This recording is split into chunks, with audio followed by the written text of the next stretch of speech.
familiar with an active shooter situation. There's times when you're in a car and you can get pretty lonely. Just 4 minutes. That's the time it took officers to drive from the New Albany Police Department to the KDC-1 facility on a call of an active shooter.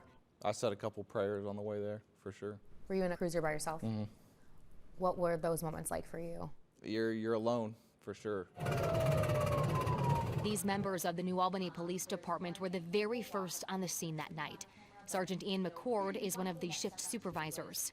Have you ever gone through a situation like you went through in February? No, I think this is the situation that no officer wants to do, but we know it's a reality.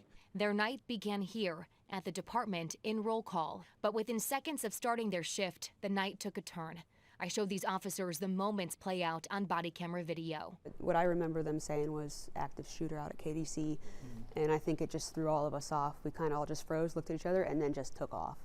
There's a split second where you're almost in disbelief. New Albany Police Chief Greg Jones was at home, woken up by the call. You know, Lieutenant had called me and said we have an active shooter. I remember very distinctly when we were driving on to the location. Officer Duncan was driving, and I remember Officer Duncan saying, "Don't let us get ambushed." And I think that was a moment for me in my head where it got real serious. Did any of you call? Do not go inside the building. People everywhere, a lot of things going on, still not knowing much about the suspect and how to get him. There's a lot of things to coordinate. We encountered multiple people that had no idea a shooting even happened, and they're just continuing about their day. So for them to turn around and see officers with guns pointed at them, they're very frightened, rightfully so. Dozens of other Central Ohio agencies also responded. Body camera video from the Licking County Sheriff's Office shows first responders working together to clear this massive building. There was an officer at every single doorway inside that building, just flooded with police officers. Outside, other officers searched for the suspect. Hey, Drew, we're going to loop around the backside of this barn and check this open garage as well as shed over here. As time went on, we had, I think you had a witness that had a picture of him. Through witness interviews and warehouse security video, police eventually identified this man, Bruce Foster, an employee at the facility, as the suspect. Police say they believe he left the scene in an Uber. Hey, it's me. I got one of the weapons. Body camera video shows Officer Sarah Vinca with the suspect's gun, bringing it to the command post as evidence. We watched part of that video together. But it was odd, because as soon as you get your gun, you unload it, and there was just one bullet left in it, and it's just a weird feeling. Where are you shot? Where are you shot? Police say 6 people were shot by Foster that night. 2 of them were killed. Seeing the first victim, that was most definitely the one thing I remember the most of it.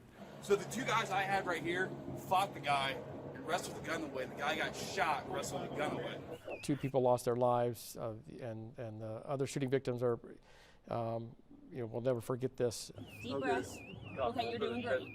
I'm not sure what's wrong. That's okay. You don't feel well, I know. Is there a day that has gone by since February 4th that you haven't thought about the response and what happened that evening responding to the warehouse? Probably not. At least each day it's less and less. Time makes it better, makes it kind of a little easier for us, but it's still tough. It's been just more than 3 months since the shooting, time that's given New Albany PD the chance to debrief and evaluate their response. This has definitely been an event in our department's history. As you said, we haven't had this before. That will be very impactful on how we move forward. The department's 3rd shift now connected in a way far beyond just their love for the job. The term trauma bonding is, you know, just like the victims who were on the scene. I'm sure they're much closer after an incident like this. We as a shift definitely are. It's something we all do. It's something that we all signed up for because of our own reasons, but you know, mine was because I love the community.